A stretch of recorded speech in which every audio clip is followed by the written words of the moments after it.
আসসালামু আলাইকুম। সংবাদে আপনাদের সবাইকে স্বাগত জানাচ্ছি। আমি ফিরোজ তোহা। শুরুতেই সংবাদ শিরোনাম জানিয়ে দেব এই মুহূর্তে হাতে পাওয়া সর্বশেষ গুরুত্বপূর্ণ আপডেট বাংলা সংবাদ। শুরুতেই থাকছে খুনিদের গোড়া থেকে নির্মূল করতে হবে। জুলাই শহীদ স্মৃতি ফাউন্ডেশনের সাধারণ সম্পাদক সার্জিস আলম বলেছেন, যারা সাধারণ মানুষের উপর নির্বিচারে গুলি চালিয়েছে তাদের গোড়া থেকে নির্মূল করতে হবে। তাদের নির্মূল করতে না পারলে আবার ষড়যন্ত্র শুরু করবে। তাই যত দ্রুত সম্ভব খুনিদের এই দেশের মাটিতে এনে শাস্তির আওতায় আনতে হবে। এবারে জানাবো ঊর্ধ্বতন পুলিশ কর্মকর্তাদের যে নির্দেশনা দিলেন আইজিপি। পুলিশের মহাপরিচালক আইজিপি বাহারুল আলম বলেছেন, ৫ই আগস্ট পরবর্তী সময়ে দায়ের করা মামলাসমূহ যথাযথভাবে তদন্ত করতে হবে। কোনো নিরীহ মানুষকে হয়রানি করা যাবে না। নিরীহ কারো নামে মামলা হলে যথাযথ আইনি প্রক্রিয়ার মাধ্যমে তা প্রত্যাহারের ব্যবস্থা গ্রহণ করতে হবে। জানাবো আওয়ামী লীগকে কি নিষিদ্ধ করা দরকার। বাংলাদেশ জামায়াতে ইসলামের সেক্রেটারি জেনারেল ও সাবেক এমপি অধ্যাপক মিয়া গোলাম পরোয়ার বলেছেন, অনেকেই প্রশ্ন করেন আওয়ামী লীগকে কি নিষিদ্ধ করা দরকার। এই প্রশ্নের উত্তরে তিনি বলেন, এটা এদেশের জনগণের ব্যাপার। যারা দেশের মানুষকে অন্যায়ভাবে হত্যা করেছে, লাশ পুড়িয়েছে, দেশের ১৭ বিলিয়ন মার্কিন ডলার বিদেশে পাচার করেছে, দেশের সার্বভৌমত্বকে জলাঞ্জলি দিয়েছে, যারা ২০০৬ সালের ২৮ অক্টোবর লাশের উপর নৃত্য করেছে, যারা ২০২৪ সালের আগস্টের বিপ্লবের সময় প্রায় ২০০০ ছাত্র জনতাকে হত্যা করেছে, যারা গণতন্ত্রে বলে ফ্যাসিবাদ কায়েম করতে চায়, তাদের কি জনগণ চায়?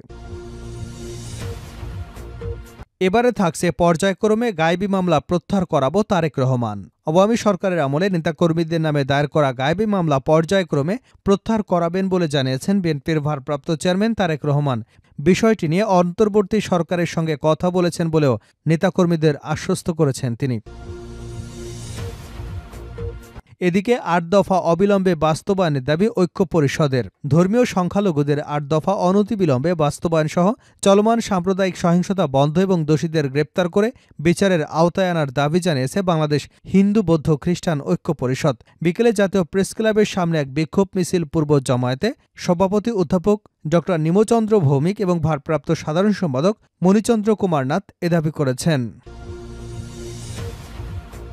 এবং সর্বশেষ জানাবো আন্তর্জাতিক সংবাদ। পশ্চিমবঙ্গের উপনির্বাচনে সব আসনেই জয় তৃণমূলের। আগস্ট সেপ্টেম্বর অক্টোবরে রাজনৈতিক বিশ্লেষকরা অনেকেই বলেছিলেন, রাজনৈতিক জীবনের সবথেকে কঠিন সময় পেরোচ্ছে ভারতের পশ্চিমবঙ্গ রাজ্যের মুখ্যমন্ত্রী মমতা ব্যানার্জি। তার হয়ে দুশ্চিন্তা প্রকাশ করেছেন অনেকেই। তবে যে ৬টি বিধানসভা আসনে উপনির্বাচন হয়েছিল তার সবকটিতেই জয়লাভ করেছে রাজ্যের শাসক দল। এতক্ষণ শিরোনাম শুনছিলেন, এবার বিস্তারিত।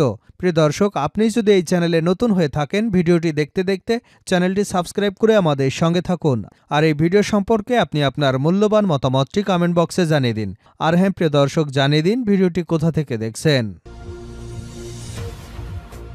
খুনিদের গোড়া থেকে নির্মূল করতে হবে সার্জিস। জুলাই স্মৃতি শহীদ ফাউন্ডেশনের সাবেক সম্পাদক সার্জিস আলম বলেছেন, যারা সাধারণ মানুষের উপর নির্বিচারে গুলি চালিয়েছে তাদের গোড়া থেকে নির্মূল করতে হবে। তাদের নির্মূল করতে না পারলে আবারও ষড়যন্ত্র শুরু করবে। তাই যত দ্রুত সম্ভব খুনিদের এদেশের মাটিতে এনে শাস্তির আওতায় আনতে হবে। দুপুরে বরিশাল শিল্পকলা একাডেমি মিলনায়তনে জুলাই আগস্ট আন্দোলনে শহীদ পরিবারগুলোর মাঝে আর্থিক সহায়তার চেক হস্তান্তরকালে তিনি এ মন্তব্য করেছেন। সার্জিস আলম বলেন, খুনি হাসিনা সারা জীবন শুধু নিজের পরিবারের গান গাইতে গাইতে ক্ষমতাটাকে আষ্টে-পৃষ্ঠে ধরে রেখেছিলেন। যেখানে গেছেন সেখানে তার পরিবার নিয়ে কান্নাকাটি করেছেন। তার পরিবারের ১৮ জনই শুধু মানুষ, আর এই ২০০০ মানুষ নয়। এদেরকে খুন করার সময় তার বুকটা একটুও কাঁপেনি। আজ আমার যে ভাই শহীদ হয়েছেন, যে বোন শহীদ হয়েছেন, সেই শহীদ পরিবারের বাবা মা ভাই বোনদের আমরা কিভাবে সান্ত্বনা দেব? সার্জিস বলেন, খুনি হাসিনা এবং তার দোসরদের পুনর্বাসনের প্রশ্ন, তাদের পক্ষে কারো সাফাই গাবার প্রশ্নে আসে না। আমাদের জীবনের বিনিময় হলেও আমরা এটা করতে দেব না। খুনি হাসিনা সারা জীবন ১৯৭৫ সালের গল্প বলে ক্ষমতাকে সবসময় সুদৃঢ় করবার চেষ্টা করেছেন। এখন তিনি ২০০০-এর মানুষকে কিভাবে খুন করলেন? তিনি যদি দরদ বোঝেন তাহলে এতগুলো খুন তিনি কিভাবে করলেন? যে রাজনৈতিক প্ল্যাটফর্মকে সামনে রেখে তারা এই কাজগুলো করেছেন, তাদের কোনো অধিকার নেই এই বাংলাদেশে চলার।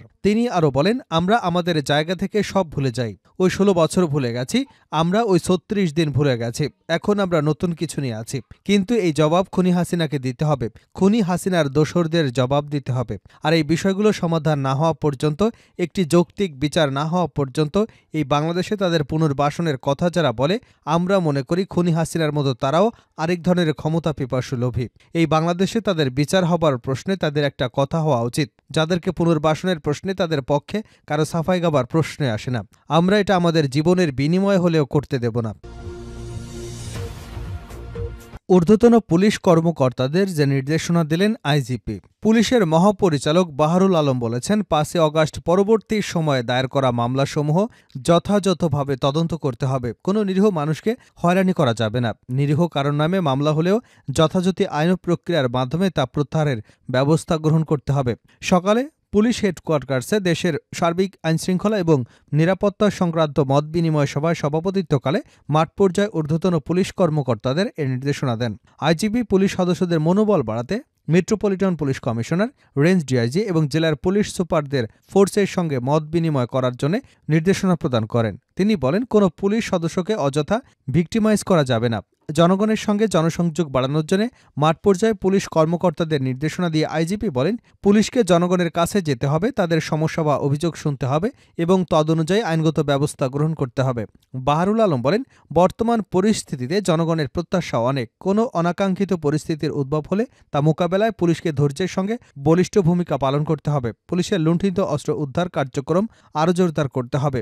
মাঠ পর্যায়ে পুলিশ কর্মকর্তাদের নির্দেশনা দেন আইজিপি।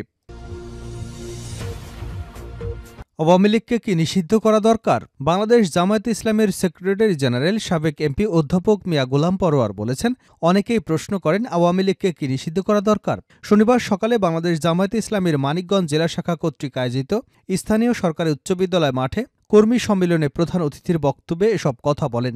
সাবেক এই সংসদ সদস্য বলেন, সাংবাদিকসহ অনেকেই প্রশ্ন করেন আওয়ামী লীগকে কি নিষিদ্ধ করা দরকার। আমি বলি, এটা দেশের জনগণের ব্যাপার। যারা দেশের মানুষকে অন্যায়ভাবে হত্যা করেছে, লাশ পুড়িয়েছে, দেশের ১৭ বিলিয়ন মার্কিন ডলার লুট করে পাচার করেছে, দেশের স্বাধীনতার সার্বভৌমত্বকে যারা হেফাজত করতে পারেনি, যারা ২০০৬ সালের ২৮শে অক্টোবর লাশের উপর নৃত্য করেছে, যারা বিডিআর হত্যাকাণ্ড ঘটিয়েছে, যারা ২০২৪ সালের আগস্ট বিপ্লবের সময় প্রায় ২০০০ ছাত্রকে হত্যা করেছে, যারা গণতন্ত্রের কথা বলে ফ্যাসিবাদ কায়েম করেছে, তাদের কি জনগণ চায়? তারা কি এদেশে রাজনীতি করবার যোগ্যতা রাখে? জনগণ এই হত্যাকারীদের বিচার চায়। এই বাংলাদেশের মাটিতেই তাদের বিচার হতে হবে। তিনি বলেন, স্বৈরাচারী হাসিনা পালিয়ে যেখানে যাবার সেখানেই গেছেন, তবে তিনি থেমে নেই, একের পর এক ষড়যন্ত্র করে যাচ্ছেন। জুডিশিয়াল কূপ, আনসার কাণ্ড, গার্মেন্ট সেক্টরে অশান্তি, বিদ্যুৎ সেক্টরে ষড়যন্ত্র, পুলিশ প্রশাসন সহ সর্বত্র ষড়যন্ত্র করবার চেষ্টা করে যাচ্ছে। দেশপ্রেমিক ছাত্র জনতা, সেনাবাহিনী কোনো ষড়যন্ত্র সফল হতে দেয়নি। তিনি আরও বলেন, দেশবাসী সজাগ আছে, আগামীতেও কোনো ষড়যন্ত্র সফল হতে দেবে না ইনশাল্লাহ। বিগত জালেম সরকার জামায়াত শিবির, বিএনপি সহ বিরোধী দলের নেতাকর্মীদের উপর অমানসিক জুলুম নির্যাতন করেছে, হত্যা গুম করেছে।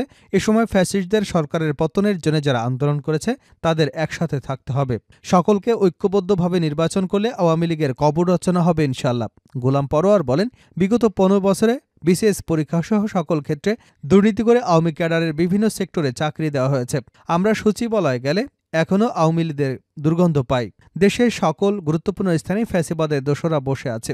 এদের রেখে যদি কোনো নির্বাচন দেওয়া হয়, তাহলে আগের মতোই কারচুপি নির্বাচন হবে। মনে রাখতে হবে, আবার ফ্যাসিবাদ এবং তাদের মাস্টার মাইন্ড ফিরে আসুক, সেই সুযোগ পাবে। তাই সকল ক্ষেত্রেই সংস্কার করে যত দ্রুত সম্ভব একটি সুষ্ঠু নির্বাচন দিতে হবে। তিনি আরও বলেন, সংস্কার না করে যেমন নির্বাচন দেওয়া যাবে না, আবার খুব বেশি বিলম্বও করা যাবে না, কারণ বিলম্ব করলে ফ্যাসিস্টরা ফিরে আসবার পায়তারা করবে।